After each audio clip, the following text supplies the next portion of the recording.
Backboard wall drills for pickleball. In this video, I'll show you some ways to develop your pickleball skills by hitting against a wall or backboard. To drastically improve in almost any sport, you must increase practice time, not playing time. When hitting a pickleball against a wall, you'll execute about 7 to 10 times more hits per minute than you will when playing a doubles pickleball game. Also, when practicing, you can focus on the shots that need improvement and practice these shots repetitively. I realize that playing the game is more fun than practicing. However, to improve your game, you must engage in focused practice. I've developed ways to make this practice time interesting and challenging. You can likely find a wall in a church or health club gymnasium. You may have a wall in your basement or garage. Let's get going. Drills for beginners. Start with forehand shots, allowing the ball to bounce between hits. Stand about 6 feet from the wall. To make the shot easier, hit softly, hit up on the ball, and hit high on the wall. As your skill improves, move further away from the wall and hit lower and harder. Try to use good form by angling your body, pointing the lead foot, and bending and straightening the knees. Do the same for your backhand and then alternate between forehand and backhand shots.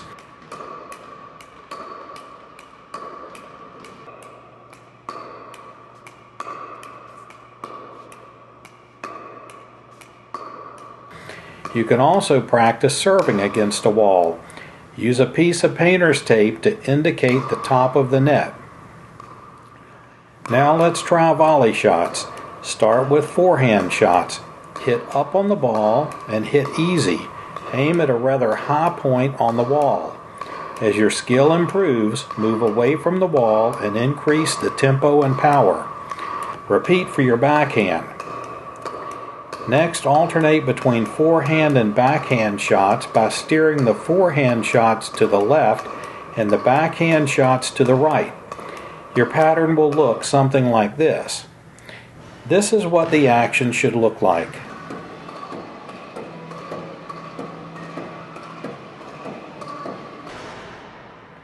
To improve directional accuracy, most experts suggest using a blocking paddle movement instead of a swinging paddle movement.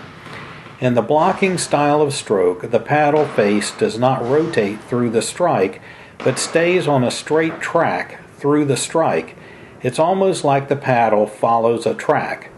So hit like this using a blocking stroke, not like this, flipping and swinging the paddle.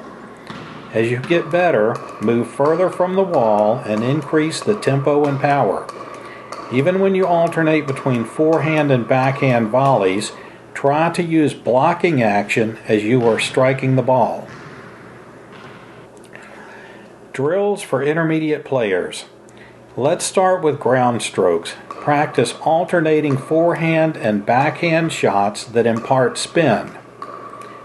Next, practice short hop shots where the shots are landing at your feet. Shots that land at your feet are very difficult to return. Stand on a line and hit shots that land on or near the line. Notice you will need to angle these return shots up sharply to clear the net. Next, practice forehand and backhand drop shots. Again, use good form. This is the type of paddle stroke used for almost all shots made from deep in the court, such as service returns and third shots to the kitchen. Next, practice dinking. First, use forehand shots only, but try to steer the ball alternately to the left and right. This is what it should look like. Next, use backhand shots only, but again, try to steer the ball alternately to the left and right. This is what it should look like. Remember that directional control is best achieved through a blocking paddle motion. So be sure to set the paddle face to the target direction and drive it toward the target through the strike before changing its angle. Next, alternate between forehand and backhand shots, steering backhand shots to the right and forehand shots to the left. Remember to use a blocking motion when impacting the ball.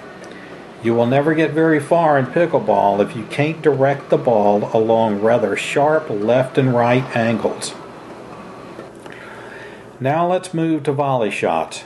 First, hit forehand shots only, but steer the ball alternately left and right. This is what it should look like. Next, hit backhand shots only, but steer the ball alternately left and right. This is what it should look like. Next, alternate between forehand and backhand shots, steering backhand shots to the right and forehand shots to the left.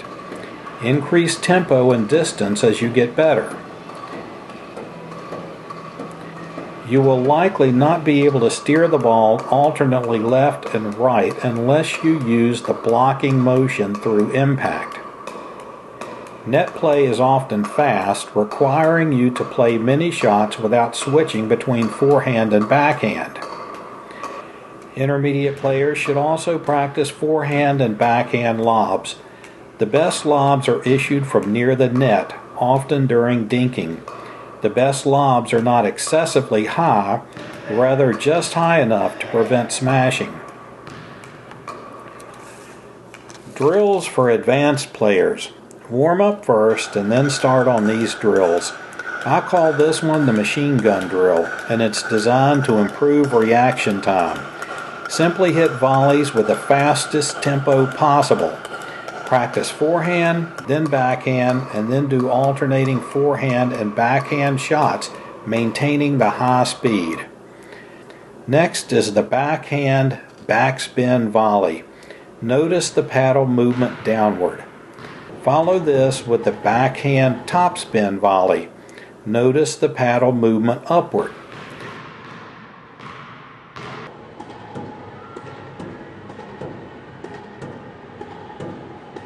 Next are left and right spins. The paddle saws back and forth.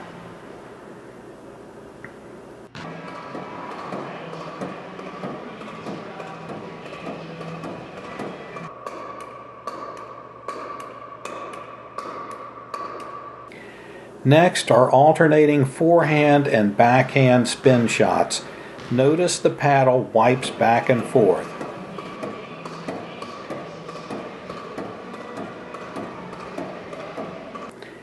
Next is practicing how to take speed off of the ball. Hit one or more fast balls and then attempt to dink the ball to the wall. Try this with both forehand and backhand. All advanced players should be able to convert an incoming fastball into an outgoing dink. Another shot to practice is converting a high-speed incoming volley to an outgoing surprise lob.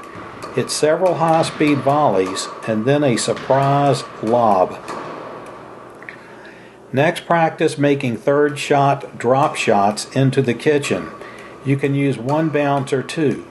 The goal is to have the apex of your shot trajectory in front of the wall so that the ball is descending as it hits the wall. Notice the ball is descending as it strikes the wall. Now let's go to dinking. When dinking, it's important to disguise surprise lobs and surprise body shots.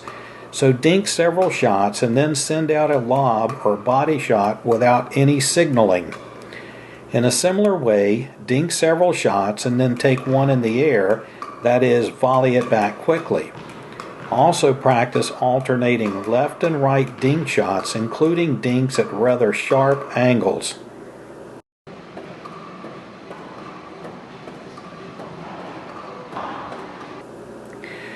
You can also practice fake smash shots.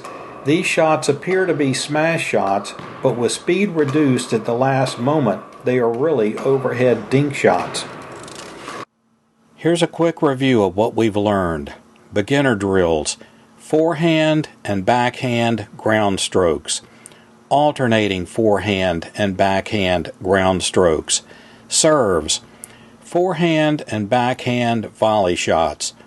Alternating forehand and backhand volley shots, increasing speed and distance as your skill improves.